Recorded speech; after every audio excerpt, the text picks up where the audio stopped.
News nation पर आपका स्वागत है। आपके साथ मैं हूं राकेश पांडे। त्रिपुरा के आवास योजना के लाभार्थियों से इस वक्त पीएम मोदी संवाद कर रहे हैं। सीधे रुख करते हैं।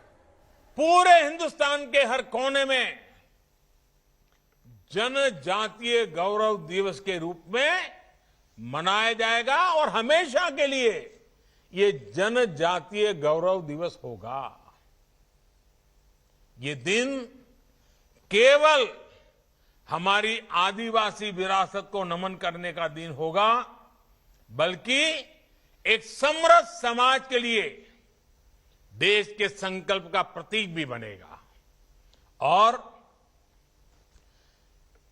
जब जनजातीय गौरव दिवस की मैं बात करता हूं, जैसे आजादी के पूरे आंदोलन में 15 अगस्त का एक विशेष मूल्य है, जैसे लोकतांत्रिक मूल्यों की हमारी परिपाटी में 26 जनवरी का एक विशेष मूल्य है, जैसे हमारी सांस्कृतिक परंपराओं में राम जन्मभूमि का राम नवमी का महत्व है, जैसे हमारे जीवन में कृष्णाष्टमी का महत्व है, वैसे ही 2 अक्टूबर महात्मा गांधी की जयंती अहिंसा दिवस के रूप में स्थान है।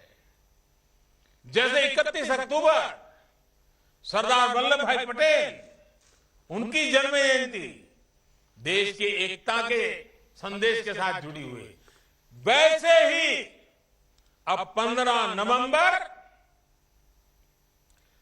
हमारा देश जनजातीय गौरव दिवस के रूप में मनाएगा।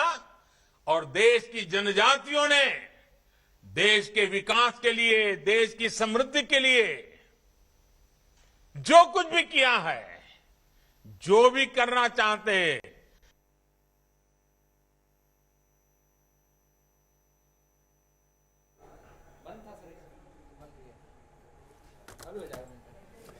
तो आप सुन रहे थे प्रधानमंत्री मोदी को। पूर्वोत्तर को सियासी चश्मे से देखा जाता था, लेकिन प्रधानमंत्री मोदी ने कहा कि जब से उनकी सरकार आई उसके बाद से तस्वीर बदलने की कवायद शुरू हो गई। आवास योजना के लाभार्थियों से संवाद कर रहे थे पीएम मोदी, और उन्होंने इस दौरान कहा कि बिचौलियों का अब कोई काम नहीं है। पहले कट कल्चर से काम होता था, लेकिन ये कल्चर अब धीरे धीरे समाप्ति की कगार पर है। अब गरीबों को उनका हक मिल रहा है। नए घर सुविधाओं से पूरी तरीके से लैस है। त्रिपुरा सरकार तेजी से इस संबंध में काम कर रही है। पीएम मोदी ने त्रिपुरा के सीएम को बधाई देते हुए आगे कहा कि अब जनता पहले की सरकारों में और अब की सरकार में अंतर पहचान चुकी है। विप्लव जी को और उनकी पूरी टीम को मैं विशेष रूप से बधाई भी देता हूं। और अब आपको अंदाज आता होगा कि पहले की सरकारें, उनका काम करने का तरीका और हमारी सरकार में कितना बड़ा फर्क है।